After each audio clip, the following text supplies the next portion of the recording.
Halo, perkenalkan, nama saya adalah Muhammad Pasha Hidayat. Saya adalah CGP Angkatan 7 Kabupaten Pekalongan dari SMK Muhammadiyah Kedung Muni. Di sini, hari ini saya akan melaksanakan aksi nyata modul 1.4 budaya positif.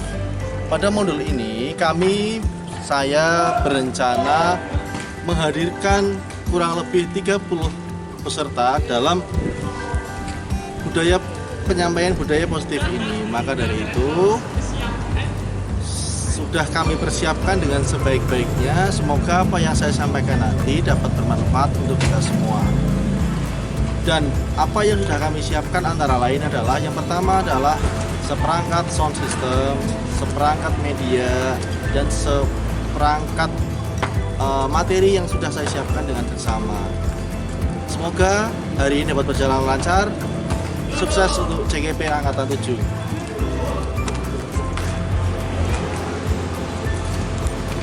Bismillahirrahmanirrahim. Assalamualaikum warahmatullahi wabarakatuh. Yang kami hormati Bapak Bambang Sundowo selaku Kepala Sekolah SMK dan kami hormati guru dan pegawai SMK. Semoga apa yang kita lakukan hari ini dicatat oleh Allah Subhanahu wa Ta'ala sebagai ibadah. Amin ya rabbal alamin. Pada kesempatan kali ini saya akan melaksanakan aksi nyata modul 1.4 budaya positif dalam pendidikan calon guru penggerak angkatan 7 oleh Muhammad Pasha Hidayat SPDGL.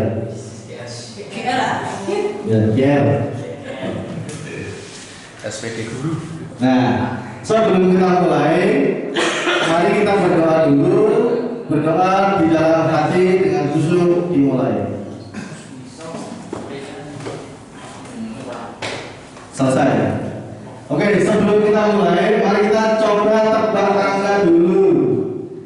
Silakan diperhatikan, kita tebak angka dulu. Ini ada beberapa angka yang saya tuliskan di layar. Mari silakan ditebak ya. Oke, ini angka ini berdasarkan semuanya berdasarkan SMK ya, SMK yang kita cintai ya. Nah, yang pertama ini ada apa ini? Kira-kira apa ini? Jurusan. Iya, betul sekali. Ini kita jurusan. Jadi ada. Iya, reguler. 18 ulang tahun SMK ya. 18 ulang tahun. Yang ke 17. Betul lagi. Jalan yang akhir nomor 17. Yang ke-9. 33. Ini semua semua. Kalau saya baru 29.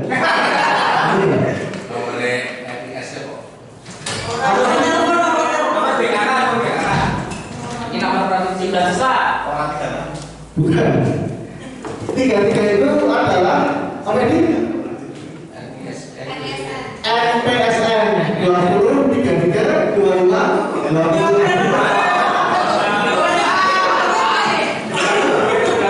Oh, juga dulu ya Pak, bisa lagi kali ini. Terima kasih.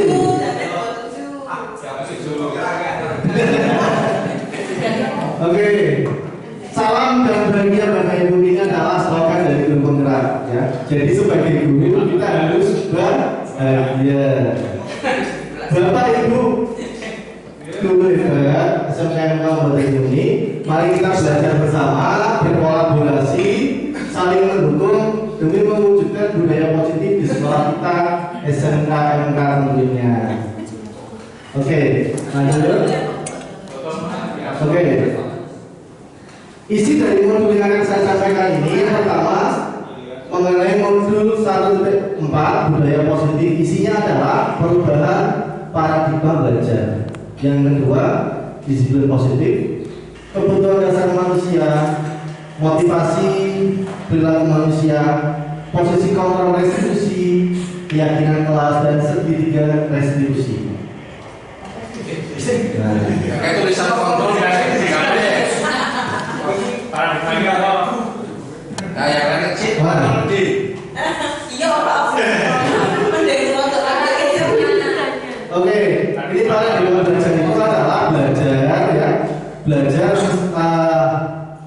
berubah yang itu apa namanya mengarah kepada murid. Jadi kita itu belajar membuat program-program sesuai dengan kebutuhan murid. Kita lihat lagi pertanyaan selanjutnya. Apakah Anda setuju dengan pernyataan ini? Satu, hukuman dapat mendisiplinkan anak. Yang kedua, pemberian dukungan dengan hal positif seperti membaca, membersihkan halaman sekolah apakah dapat meningkatkan disiplin anak? Bisa juga ya. Nah, ini kita akan bahas lagi. Yang ketiga, memberi penghargaan dapat meningkatkan motivasi anak. Ini hadiah. Bisa? Bisa juga? Oke. Ini kita tulis dulu nih. Kita angkat dalam pikiran kita. Nah, pembelajaran dengan paradigma baru. Nah, pembelajaran dengan paradigma baru itu dirancang berdasarkan prinsip-prinsip pembelajaran yang terdiferensiasi, ya, sehingga setiap siswa belajar sesuai dengan kebutuhan dari tahap perkembangannya untuk mewujudkan profil pelajar Pancasila. Ya, terdiferensiasi ini sesuai dengan kebutuhan dari peserta didiknya. Jadi kalau kita mengajar, kita anak itu butuh apa, ya kita berikan materi-materi sesuai dengan kebutuhan anak. Misal kalau anak tercenderung, bisa kita ngajar dalam 5 orang. Satu orang pintar ini, satu orang pintar ini, pintar ngecat, pintar servis, pintar ini. Kita berikan materi yang 5-5 tidak harus berbeda-beda, tapi yang 5-5-nya ini kemampuan anak atau kemampuan anak ini beda, tapi bisa dirangkum dalam satu mata pelajaran. Nah, tinggal nanti dikembangkan jadi bisa buat job sheet, bisa bikin apa dan sebagainya. Yang selanjutnya ini profil pelajar Pancasila. Ya, jadi tujuannya adalah tujuan dari pendidikan itu salah satunya adalah menjadi pelajar profil Pancasila. Lanjut ya. Nah, ini disiplin maksud kita. Dalam budaya kita, makna kata disiplin biasanya dimaknai menjadi sesuatu yang dilakukan seseorang untuk orang lain untuk mendapat kepatuhan. Ya, jadi disiplin itu biasanya kita memaknai itu mungkin dengan itu patuh. Kita cenderung menghubungannya dengan kata disiplin dengan ketidaknyamanan. Biasanya misalkan kita memaksakan kehendak agar anak itu patuh, maka anak itu cenderung biasanya tidak nyaman. Dalam budaya positif itu mengarah kemana? Sebagai pendidik, tujuan kita adalah mewujudkan murid yang mempunyai disiplin diri, sehingga mereka bisa berperilaku dengan mengacu pada nilai-nilai kebajikan universal dan memiliki motivasi intrinsik bukan ekstrinsik. Intrinsik itu motivasi yang berasal dari dirinya sendiri, dari dalam dirinya sendiri. Ekstrinsik adalah motivasi yang berasal dari orang lain terpaksa. Ya, intrinsik dan ekstrinsik. Jadi harapannya kita sebagai guru yaitu biar bocah-bocah ini sadar terhadap dirinya sendiri. Nah, nanti sekarang bagaimana kita belajar bareng. Oke, disiplin positif. Disiplin positif merupakan salah satu cara untuk penerapan disiplin yang bertujuan untuk menumbuhkan kesadaran serta memberdayakan anak untuk melakukan sesuatu tanpa sokongan, ancaman maupun hukuman. Jadi disiplin positif ini harapannya adalah anak itu bisa sadar serta memberdayakan anak untuk melakukan sesuatu tanpa sokongan. Jadi tanpa dimingi, belum ngecek kayak nah, itu dia, ya kan? Ancaman, pokoknya pada ngecek ini, enggak, sama sekali. Maupun hukuman, ini tidak bisa. Harapannya tidak seperti itu, tapi harapannya adalah bocah kuwi sadar bahwa aku ini salah dulu. Nah, ini harapannya seperti itu. Nah, ini kebutuhan dasar manusia. Perhatikan. Yang pertama, kebutuhan bertahan hidup. Ini biasanya anak kita itu butuh makan, minum, tempat tinggal, dan sebagainya. Ini untuk kebutuhan dasar bertahan hidup. Kasih sayang manusia sesama. Contoh, siswa cari perhatian. Ya, ketika dalam pembelajaran, peserta didik ini membuat kegaduhan, ya kan, bisa ketakutan dan sebagainya, karena dia mungkin butuh kasih sayang di rumah, karena di rumahnya mungkin tidak dapat, ya, sehingga dia ke sekolah cari perhatian dan sebagainya. Supaya apa? Supaya gurunya perhatian, memperhatikan dia. Nah, yang selanjutnya adalah penguasaan. Siswa ingin menang sendiri dan pengen merasa paling hebat. Ya, ini bisa juga terjadi dalam pembelajaran ketika kita misal di praktek jam saya. Ini praktek praktek apa ya? Kan tidak ada yang lain yang boleh. Ini bisa jadi seperti itu. Yang selanjutnya adalah kebebasan atau freedom. Siswa tidak ingin tertekan, bebas dan merdeka. Maka mlebu istirahat sak-sae, ya kan, jam-jamnya dan sebagainya. Nek kalau gurune masuk, gurune teko nera gurune dosen masuk, nera gurune teko gurune dosen teko gitu. Ini bisa jadi seperti itu. Yang selanjutnya kesenangan. Siswa ingin menemukan kesenangan dalam belajar. Ini kalau lima-limanya ini anak-anak itu salah satu saja itu tidak tercapai, maka anak ini biasanya akan frontal, akan istilahnya itu bandel, deblek.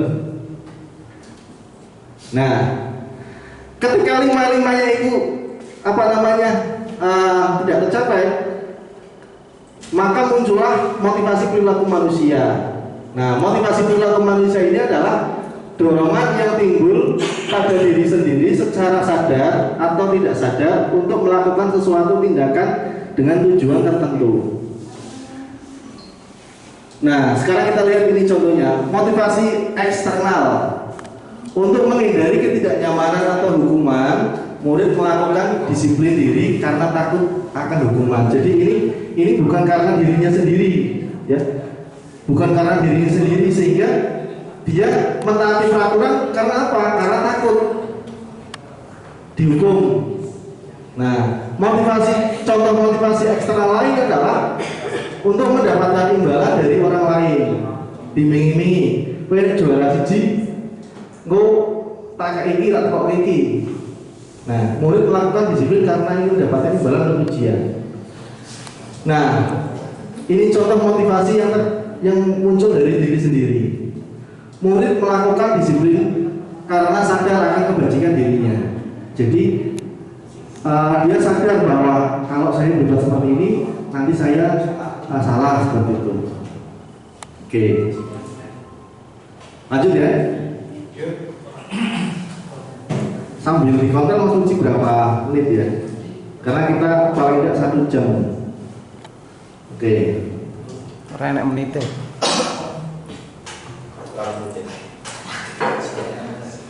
Nah, ini konsep disiplin dengan identitas gagal. Nah, coba kita perhatikan teman-teman. Hukuman ini biasanya bagaimana? Menyakitkan ya, tidak nyaman. Terus anaknya kan timbul tidak nyaman ya. Yang kedua adalah muridnya takut, memaksa. Terus murid menyembunyikan kesalahan. Yang terakhir yaitu murid menjadi rendah diri. Ini karena hukuman. Kalau disiplin berdasarkan penghargaan, ini biasanya tidak efektif, merusak hubungan karena ini. Terus yang selanjutnya adalah mematikan kreativitas. Yang selanjutnya adalah menghukum dengan sistem ranking. Yang selanjutnya merampas hak dan menghargai dirinya. Jadi karena ini ada iming-iming, biasanya ini hak dari peserta didik ini terampas seperti itu. Peserta boleh dong. Oke. Yang selanjutnya konsep disiplin dengan identitas sukses. Konsekuensi sama institusi. Yang selanjutnya untuk konsekuensi penguatan jangka pendek perlu ini sifat penguatannya ini jangka pendek. Terus perlu monitoring berkelanjutan. Jadi kalau konsekuensi itu perlu diawasi terus. Yang selanjutnya stimulus respon. Yang keempat, murid menghormati karena ada peraturan. Ya, karena bikin peraturan maka konsekuensinya harus demikian. Kehilangan waktu untuk merenungi peraturan. Nah, pada program restitusi ini murid biasanya bertanggung jawab untuk perilakunya. Yang kedua, fokus pada pemecahan masalah jangka panjang. Yang ketiga, biasanya murid menghormati dirinya dan orang lain. Yang keempat, ini biasanya teori kontrol, dirinya memegang kontrol. Jadi apa namanya awal diri bocah yang memegang kontrol terhadap dirinya. Yang terakhir, ini biasanya ketika menggunakan restitusi, murid bersemangat memperbaiki kesalahannya. Oke. Dilanjut. Nah, sekarang kita lihat ini konsep disiplin pendekatan restitusi, yaitu sebuah cara menanamkan disiplin positif pada murid. Oke. Pengertian restitusi ya. Ini abang. Ya, pengertiannya. Nanti kalau papannya putih ini jelas. Pengertian restitusi. Restitusi adalah proses menciptakan kondisi bagi murid untuk memperbaiki kesalahannya sehingga mereka bisa kembali lagi ke kelompok mereka dengan karakter yang lebih kuat. Ini diberikan oleh Wilson tahun 2004. Jadi restitusi ini bagaimana cara menciptakan anak supaya anak itu sadar ya akan kesalahannya sehingga dia mau berusaha untuk memperbaikinya, bahwa aku salah dulu, dan ketika aku salah aku kembali lagi ke kelompoknya mereka itu dengan suasana atau perasaan baru yang lebih bersemangat. Nah, ciri-ciri restitusi ya, ciri-ciri restitusi. Yang pertama, bukan menebus kesalahan, namun belajar dari kesalahan. Yang kedua, memperbaiki hubungan. Coba diperhatikan ya. Yang ketiga, tawaran bukan paksaan. Yang keempat, menuntut untuk melihat dalam diri. Yang kelima, mencari kebutuhan dasar yang mendasari tindakan. Yang keenam, fokus pada karakter bukan tindakan. Yang ketujuh, menguatkan dan fokus pada solusi.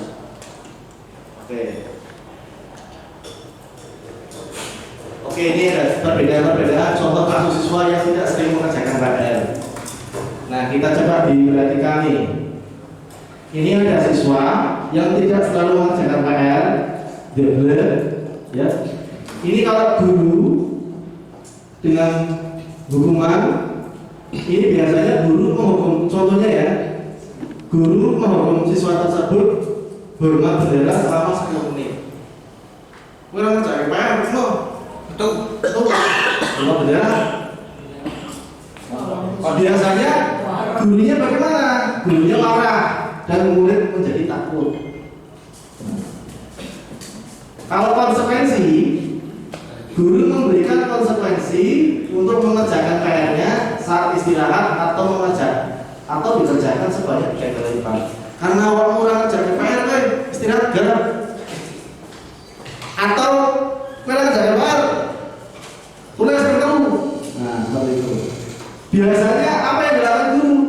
Guru tegas, siswa menghormati peraturan. Karena peraturannya sudah ditulis terlebih dahulu di kelas kalau tidak mengerjakan PR atau tidak mengerjakan tugas, ya, maka konsekuensinya seperti ini. Nah, sekarang restitusi. Restitusi itu bagaimana cara menyelesaikannya? Guru menanyakan wali kelas dulu dirinya dan membantu siswa menyelesaikan masalahnya, ya. Nah, dalam hal ini biasanya sikap guru adalah guru terbuka dan siswa menghormati dirinya dan orang lain. Ini dicontohkan guru itu menanyakan keyakinan kelas dulu. Nah, keyakinan kelas itu dibuat sebelum atau di awal pembelajaran, biasanya di tahun ajaran baru. Nah, ini contoh-contoh keyakinan kelas, ya. Nah, ini masih isi Google Form, ya. Ini keyakinan kelas, ya, ditempel, ya. Nanti kalau bisa begitu nanti bikin keyakinan kelas seperti ini. Kalau ini kan contohnya ditempel, ya. Kalau nanti Bapak Ibu bisa mungkin keyakinan kelas pakai Google Form dan sebagainya. Nah, keyakinan kelas ini akan menjadi dasar kita dalam pembelajaran. Oke, mengapa tidak peraturan saja? Mengapa harus keyakinan kelas?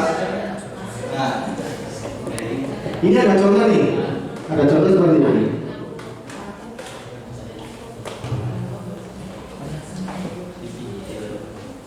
Ada contohnya adalah mengapa kita memiliki peraturan harus menggunakan helm bila mengendarai kendaraan roda 2. Nah, ini kan apa namanya, kita meyakini, ya, kita meyakini bahwa kalau kita kan peraturannya gini di dalam undang-undang kepolisian, bahwa yang kami tahu bahwa ketika tidak menggunakan helm maka salah, kan gitu loh. Nah, karena kenapa kok salah? Karena melanggar peraturan, dan ketika melanggar peraturan itu akibatnya akan fatal, misalnya kecelakaan maka kepala akan pecah seperti itu. Nah, kalau kita menggunakan peraturan saja, maka biasanya itu kita kadang-kadang akan cenderung lupa atau malas. Orang polisi atau orang berhelm kan seperti itu aman. Tapi kalau kita menggunakan keyakinan pada diri kita masing-masing bahwa menggunakan helm itu adalah salah satu cara, salah satu trik agar kita itu menjadi selamat dalam proses perjalanan. Misalnya kalau kita berjalan motor, kalau ada helm kan lumayan loh, ketika terjadi kecelakaan itu tidak fatal kepala kita. Kalau itu sebuah keyakinan, maka kemanapun kita berada, adapun polisi atau tidak, maka kita pakai terus, ya. Nah, kalau naik motor, tapi kalau tidak naik motor ini biasa. Nah, untuk mendukung motivasi diri kembali ke keyakinan, lebih menggerakkan seorang dibanding mengikuti serangkaian peraturan. Nah, coba Bapak Ibu perhatikan. Yang mana kira-kira yang merupakan keyakinan kelas? Mengapa? Coba Pak Din, coba baca Din. Nih, ini sama-sama kesepakatan kelas, ya. Ya. Mana yang keyakinan, mana yang peraturan. Yang peraturan adalah apa? Ini mana?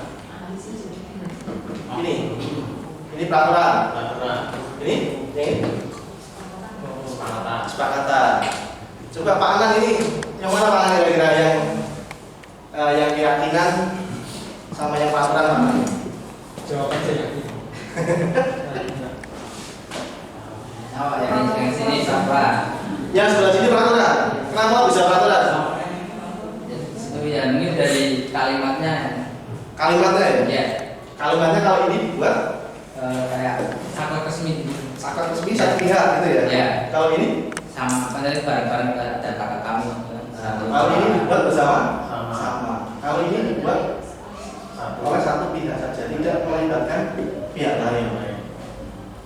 Pihak lain itu misal ini dibuat oleh kepala sekolah dan dewan guru. Kalau yang ini Musyawarah. dan ini bisa dibuat adalah musyawarah sama. Beda ya, rasanya beda ya. Datang tepat waktu mengucapkan salam. Nah, kami guru dan murid saling menyayangi. Salah satu sikap menyayangi adalah mengucapkan salam. Ya kan? Menjaga kebersihan sekolah. Ya. Ini juga sama ini. Kami muridnya saya belajar. Ya kemarin ini juga saya masih terlambat. Oke.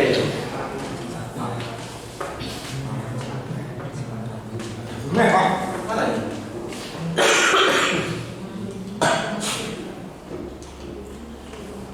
Nah, ini sekarang kita lihat ini peraturan dan keyakinan jelas. Pada peraturan itu contohnya adalah contoh nih, selalu kembalikan buku ke tempatnya. Ini peraturan yang biasanya tertempel di lab ya, atau di perpus ya. Dilarang mengganggu orang lain. Hadir di sekolah 15 menit sebelum pembelajaran dimulai.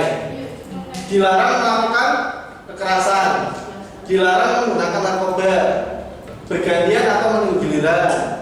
Gunakan masker. Ini peraturan ya. Jangan berdiri berlari di kelas atau di bawah tidak. Kalau keyakinan kelas ini lebih luas lagi. Dan ini biasa dibuat bersama-sama. Bertanggung jawab, menghormati orang lain, menghormati orang lain, komitmen, keselamatan dan menghormati orang lain. Contoh-contohnya ya, kesehatan, menghormati orang lain dan bersabar, kesehatan dan keselamatan. Ini juga sama ya, kesehatan dan keselamatan. Nah, ini adalah contoh peraturan dan keyakinan kelas. Jadi ini adalah contoh dari peraturan. Ini adalah contohnya dari tanggung jawab. Kalau meletakkan buku di raknya, berarti itu adalah bagian dari tanggung jawab. Mewakili seperti ini. Dilarang mengganggu orang lain. Ini masuk keyakinan kelas dalam bidang menghormati orang lain. Oke.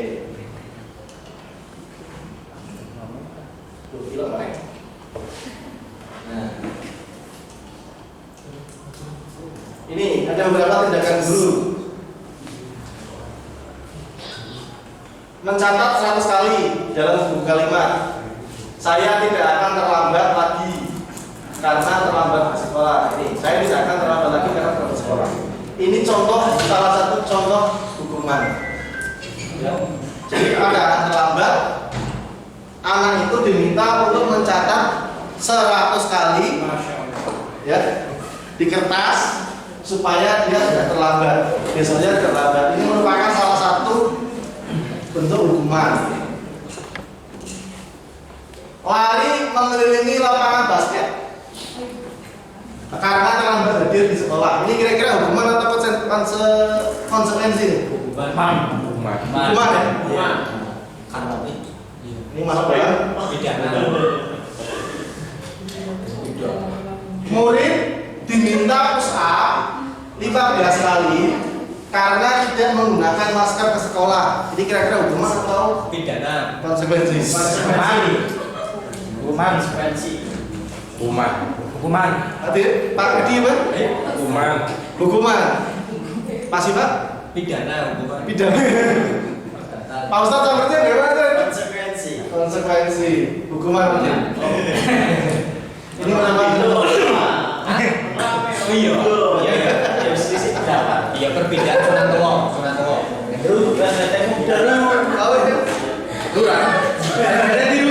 Kalau budi lagi, mau terangin rumah tuh budi lagi tuh terus orang pakai kebut. Terus. Saya juga. Nah, mengganti atas tugas teman yang telah dicoret-coret. Ini kira-kira hukuman atau konsekuensi? Konsekuensi ya. Ini konsekuensi karena dia melakukan kesalahan ya dengan mencoret-coret apa namanya tersebut sehingga dia mengganti. Nih, membersihkan tumpahan air di meja. Tulis harap tersenggol pada Jam pembelajaran. Konsekuensi ya. Murid disuruh untuk tidak mengenakan sepatu seharian di sekolah karena tidak menggunakan sepatu hitam. Sepatunya menyopot gara-gara sepatunya Pidana. hukuman ya. Jadi ini ada Apa namanya sih? Tahu sebelumnya tadi saya ya seperti ada keyakinan. Nah ya, belum tentu hukuman berarti tergantung pertama siapa kan. Yang penting yakin, Bro. Oke lanjut dulu. Sudah berapa menit sih? Masih lama. Kita jalan pulang. Yo ora ngene tok. Tapi ora ono. Kudune pirang menit?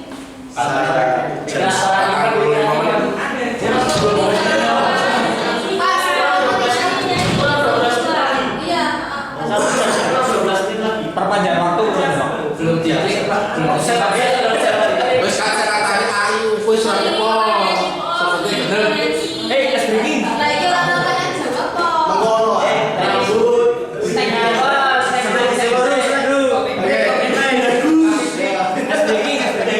Ya sebentar itu kan nih. Kopi break. Ya, kopi break. Coba ini yang terakhir Pak, khusus Pak Bupati ini. Mari mengelilingi lapangan basket 2 kali karena terlambat 10 menit untuk pelajaran PJOK. Konsekuensi. Budina Pak, hukuman. Tahu saya enggak bisa. Kita pelajari ya. Lari mengelilingi lapangan 2 kali karena dia terlambat masuk di jam olahraga. Tanyakan gurunya Pak. Nah, coba olahraga. Nih, hukuman. Karena tidak ada disuruh. Ini biasanya adalah konsekuensi atau kesepakatan yang dimiliki oleh guru dan peserta didik. Biasanya kalau sebelum olahraga, kalau sebelum olahraga saja itu pemanasan dulu ya. Iya. Bisa lari, bernyanyi bisa ya. Pemanasan sudah. Tes vokal. Wis manut lah. Ini stretching.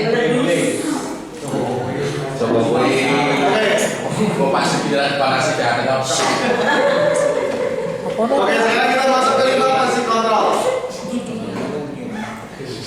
Ini, kita lihat ini.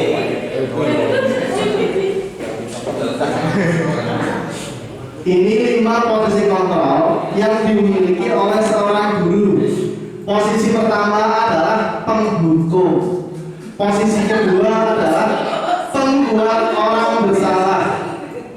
Yang ketiga adalah posisi sebagai teman. Yang kelima adalah pemantau. Yang kelima adalah manajer. Harusnya sebagai seorang guru tingkat terendah yaitu minimal di pemantau posisi kontrolnya. Tingkat terendah ya sebagai seorang guru harus berada di minimal di pemantau. Nah, biasanya kalau guru yang suka dalam posisi kontrol penghukum itu biasanya guru berkata, kalau kamu tidak melakukan ya, awas kamu ya. Saya kok Untuk nanti siap. Hasilnya bagaimana? Biasanya anak itu akan memberontak, menyalahkan orang lain dan berbohong. Murid berkata, jangan kembali lah. Nanti juga mau bakal kesumangan gitu. Nah, seperti itu. Dan apa dan menurut saya mana? Muridnya mengulangi kesalahannya di karena hari ini tidak jadi besok rajin mulai gitu. Nah, sekarang guru sebagai orang pembuat merasa bersalah. Nah ini, kamu seharusnya ini loh ekspor ini. Kamu seharusnya sudah tahu ibu jelas sekali yang mengatakan hal tersebut. sampean itu saya lagi terus kok manggon wae. Bu malah sih kalau ibu, aku wis mene-mene dikali ini Pak Bambang, mene-mene dikali ini kae. Kok nggak di sampean tok? Bu malah sih kalau aku.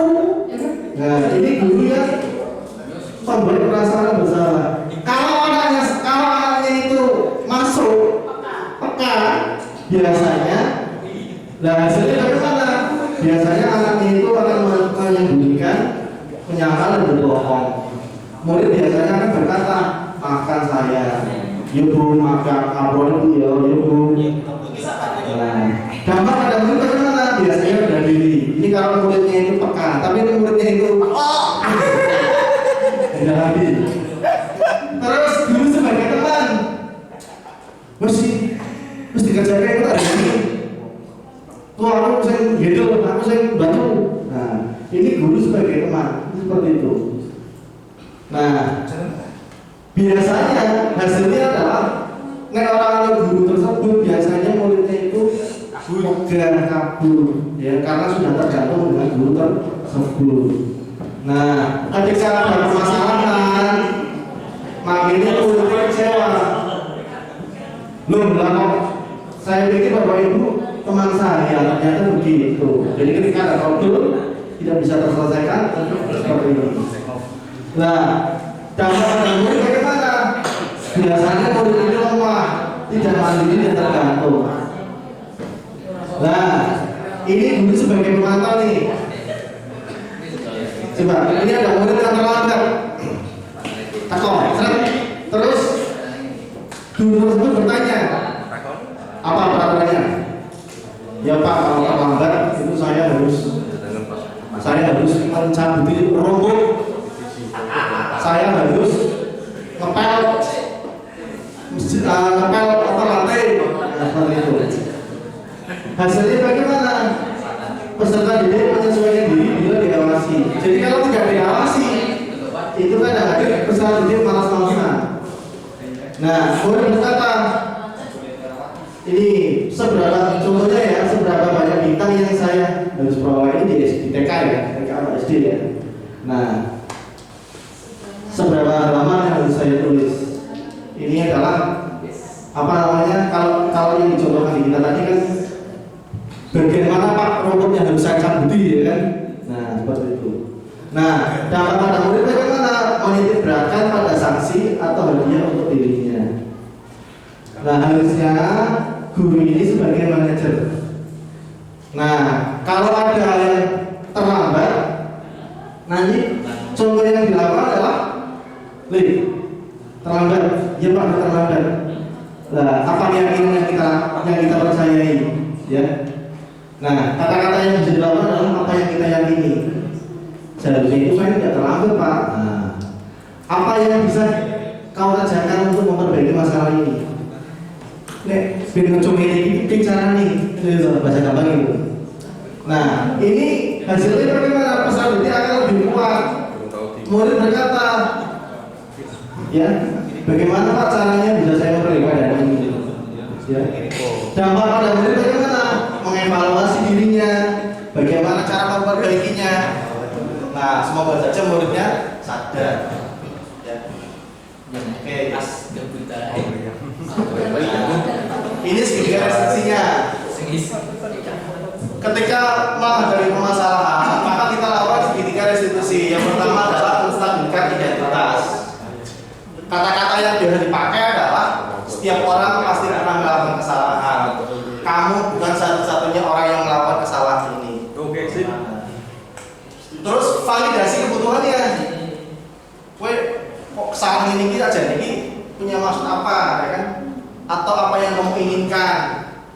Ya, ini dicontohkan di sini. Kamu tentunya punya alasan mengapa melakukan hal seperti ini.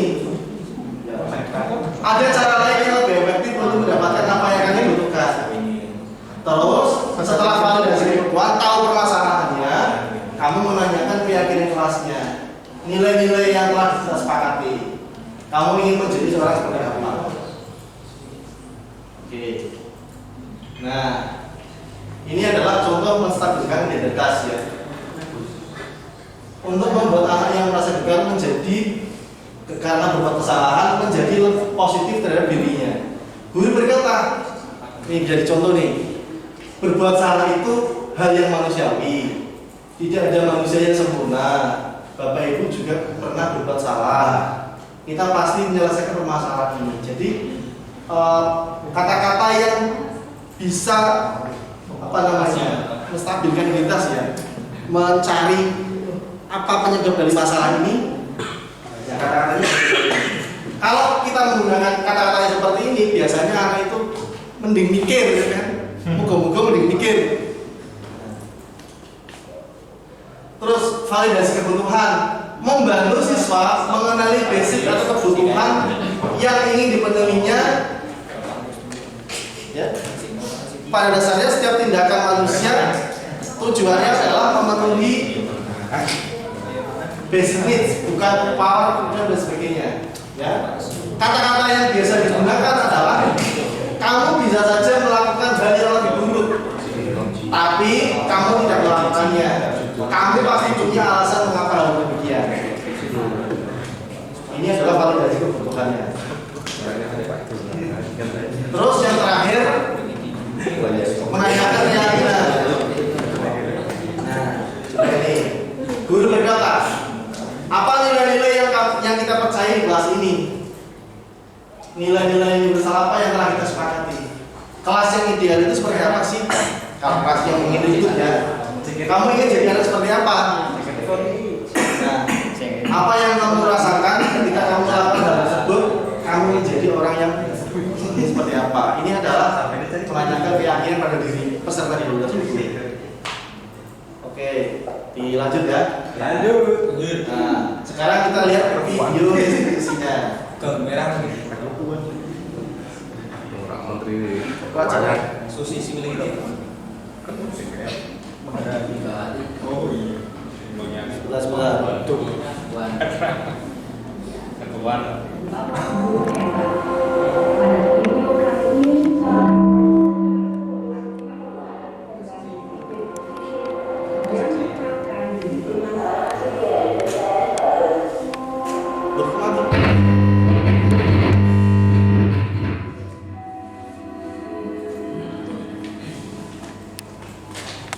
Mereka itu dikembangkan oleh kakak pendidikan daya berlandasan pada teori kontrol ilmu.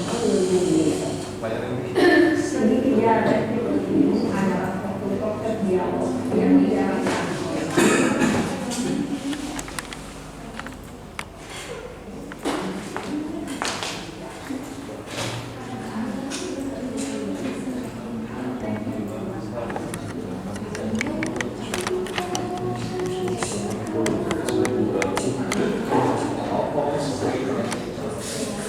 Bentar ya, kita biar suaranya terdengar jelas.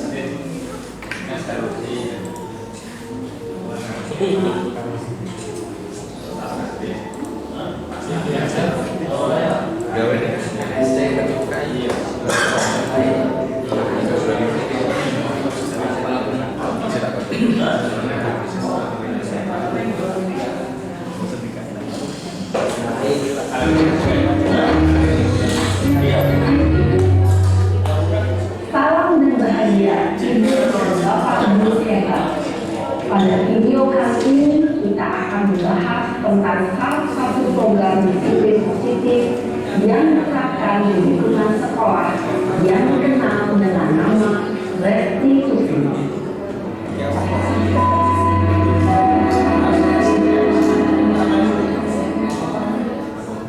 Restitusi dikembangkan oleh pakar pendidikan daya berlandaskan pada teori kontrol ilmu. Segitiga restitusi adalah suatu proses dialog yang dijalankan oleh guru atau orang tua atau dapat disebutkan guru dan bertanggung jawab. Pada saat ini posisi aspek yang digunakan adalah motivasi sehingga pengalaman dapat tumbuh dan berkembang menjadi suatu kebiasaan positif yang akhirnya membantu proses dialog ini terdiri dari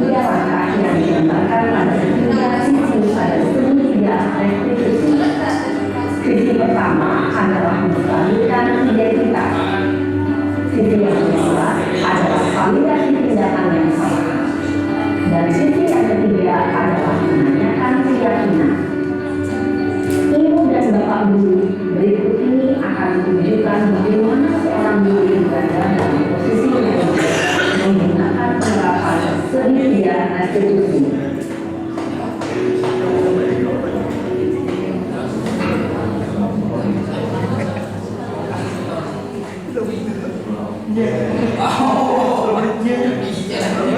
Iya, sudah lama nggak bisa. Kenapa hari ini? Kok Pak, banget. Masa aku dikatain tukang fitnah Pak? Ya aku marah lah. Aku boleh dikatain TK di depan kelas. Kok banget.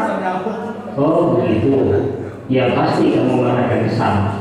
Bapak juga akan marah apabila ada yang menuduh bapak seperti itu. Kemudian pada saat itu kamu mau melakukan apa? Ya saya langsung ngatain TK lah Pak. Kok banget. Saya bentak-bentak dia di depan teman lain. Oh begitu. Pasti kamu melakukan seperti itu karena satu alasan tertentu kan? Iya lah, saya diam saja Pak. Ya saya bela diri lah. Masa saya dituduh tukang fitnah? Ya wajar lah. Mempertahankan harga diri itu sesuatu yang penting buat kamu. Untung kamu tidak memiliki gambar lagi, hanya mengentak-entak. Iya Pak. Untung saya masih bersabar dan hanya mengentak saja. Sudah gemes padahal saya masih bela diri lah. Ya pasti ya. Tapi kamu memilih untuk tetap bertahan dan bersabar. Kamu memilih untuk tidak berbuat lebih parah lagi kan? Iya. Nah, sekarang coba kita lihat lagi tindakan kamu yang mengentak Eka di kelas. Tindakan kamu itu kira-kira sesuai dengan keyakinan kelas atau prinsip kamu tidak? Enggak lah Pak.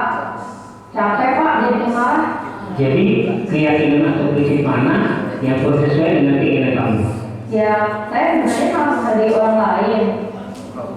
Mungkin saat itu saya menjadi emosi. Jadi tidak menyimpan sikap itu. Kamu meyakini tidak? Menghargai orang lain itu penting loh. Ya keluar Pak. Iya, setuju. Kita saling menghargai. Namun ada juga keyakinan yang seperti perlu kita jalankan. Lalu ada marah kan? Ya saya bisa lebih proaktif. Mulai dengan diri sendiri. Saya bisa jadi lebih sabar, mengambil waktu jeda untuk berpikir mau apa lagi. Kira-kira kamu bersedia memperbaiki masalah ini tidak? Sedia Pak. Kalau kamu memperbaiki masalah ini, kamu akan menjadi orang seperti apa? Saya akan menjadi orang yang bertanggung jawab kali ya Pak. Dan senantiasa proaktif. Iya, menurut kamu bagaimana rasanya menjadi orang seperti itu? Ya nyaman lah, bangga bisa bersabar dan menahan diri. Baiklah kalau begitu. Yuk kita pikirkan bagaimana memperbaiki masalah ini.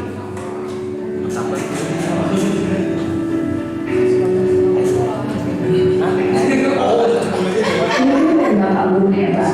Baru saja kita menyaksikan contoh bagaimana seorang guru berada dalam posisi manajer menggunakan penerapan segitiga restitusi. Mari kita bahas.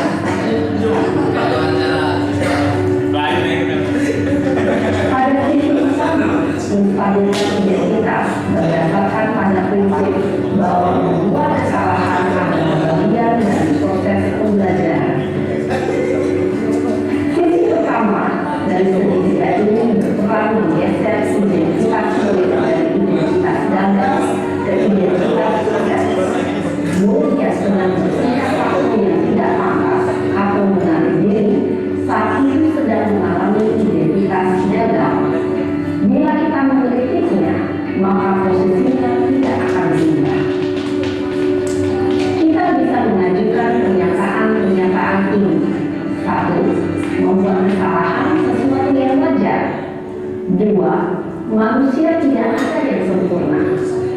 3. Kita bisa memperbaiki masalah ini. 4. Saya tidak menanyakan kesalahannya. Saya lebih fokus bagaimana memperbaiki masalah ini. 5. Apakah saat ini kamu pernah menjadi orang yang baik untuk diri sendiri?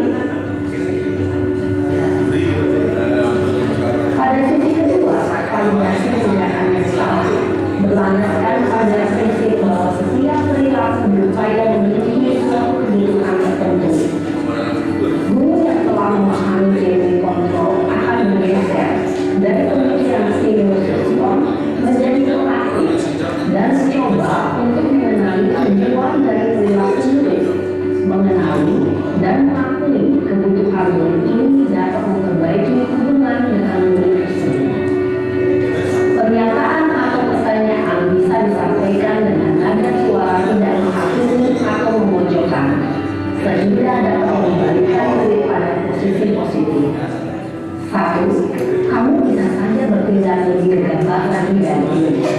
2. Kamu bukan melakukannya tanpa suatu alasan tertentu. 3. Kamu melakukannya karena mempertahankan sesuatu yang penting bagimu. 4. Mungkin kamu bisa mempelajari suatu perilaku baru yang lebih efektif. Bersediakah kamu mempelajarinya? Selanjutnya, kita akan simak sisi terakhir, yaitu menanyakan keyakinan. Teori kontrol menyatakan bahwa pada dasarnya kita termotivasi secara intrinsik. Pada saat perilaku yang salah telah divalidasi dan identitas sukses telah stabil, maka murid telah siap mengaitkan keyakinan-keyakinannya dengan tindakannya yang salah dan pemikirannya telah bergeser ingin menjadi orang yang jujur. Pertanyaan-pertanyaan ini dapat mengaitkan keyakinan-keyakinan yang diambil murid.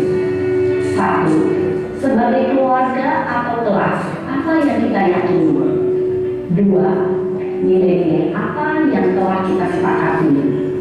3. Seperti apa gambaran sebuah kelas yang ideal bagi kamu? 4. Kamu ingin menjadi orang seperti apa?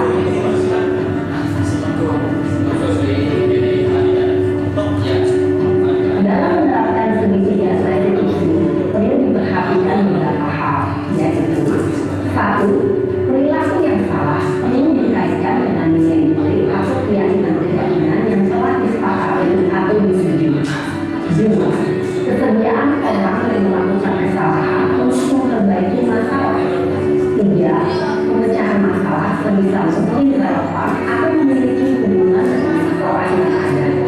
4. Usaha perlu adanya suatu usaha perbaikan dan pihak yang berbuat kesalahan.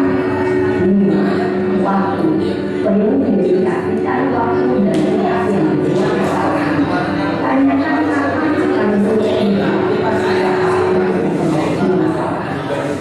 Dengan memahami hukum penerapan segitiga restitusi, diharapkan guru dapat menerapkan posisinya sebagai manajer dengan mengajukan pertanyaan-pertanyaan bermakna yang dapat membuat murid menjadi lebih percaya diri, bertanggung jawab, dan mandiri. Nah, ibu bapak guru perlu tidaknya mengikuti ketiga tahapan dalam segitiga restitusi bergantung pada ringan beratnya suatu permasalahan. Misalnya, bila permasalahan tersebut ringan, maka tidak perlu dijalankan secara berurutan. Bahkan bisa semudah menanyakan apa keyakinan yang kita sepakati. Dengan menjalankan segitiga restitusi, dengan mengajukan pertanyaan-pertanyaan bermakna, diharapkan murid menjadi lebih kuat secara pribadi, dapat membuka wawasan murid agar dapat menyelesaikan permasalahannya sendiri, semakin percaya diri, mandiri, dan merdeka. Salam dan bahagia, ibu bapak guru hebat.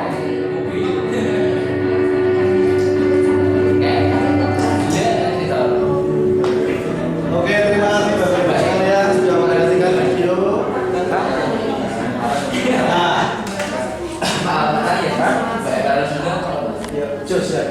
Dalam menerapkan disiplin positif, ya, coba diperhatikan dulu Bapak-Ibu sekalian, ya. Hendaknya guru memiliki standar kepribadian profesional dan sosial yang baik, di mana guru mampu merefleksi pada posisi kontrol saat ini.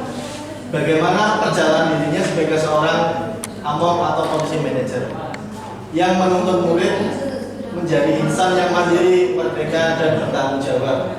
Nah,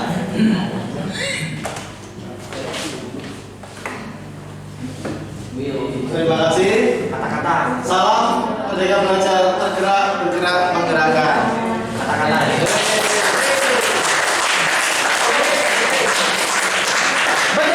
Oke Bapak Ibu, kita buka dua pertanyaan ya.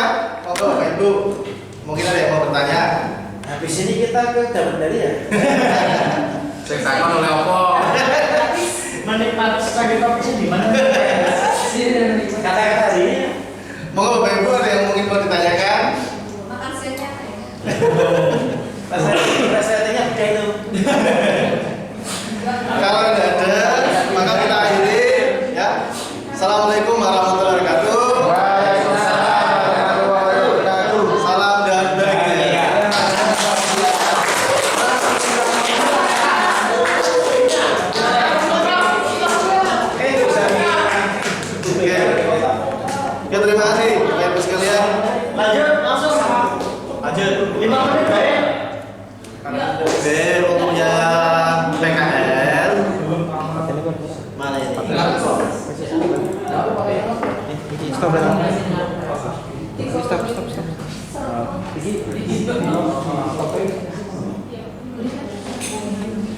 Assalamualaikum warahmatullahi wabarakatuh. Waalaikumsalam warahmatullahi wabarakatuh. Perkenalkan, nama saya Sebutin dari SMK Muhammadiyah Kedunguni. Setelah tadi melihat Paparan. atau mendengarkan paparan dari Bapak Pasa tentang restitusi, saya menjadi tahu bahwa sebagai guru itu harus bisa menjadi manajer pembelajar untuk siswa-siswinya. Terima kasih. Assalamualaikum warahmatullahi wabarakatuh. Halo, assalamualaikum warahmatullahi wabarakatuh. Perkenalkan, nama saya Sufania Ramadhani. Saya telah mengikuti penjelasan tentang guru penggerak oleh Bapak Pasa Hidayat. Saya jadi tahu. Saya jadi tahu tentang guru penggerak dan saya ingin menjadi guru penggerak nanti kalau ada kesempatan. Terima kasih. Wassalamualaikum warahmatullahi wabarakatuh.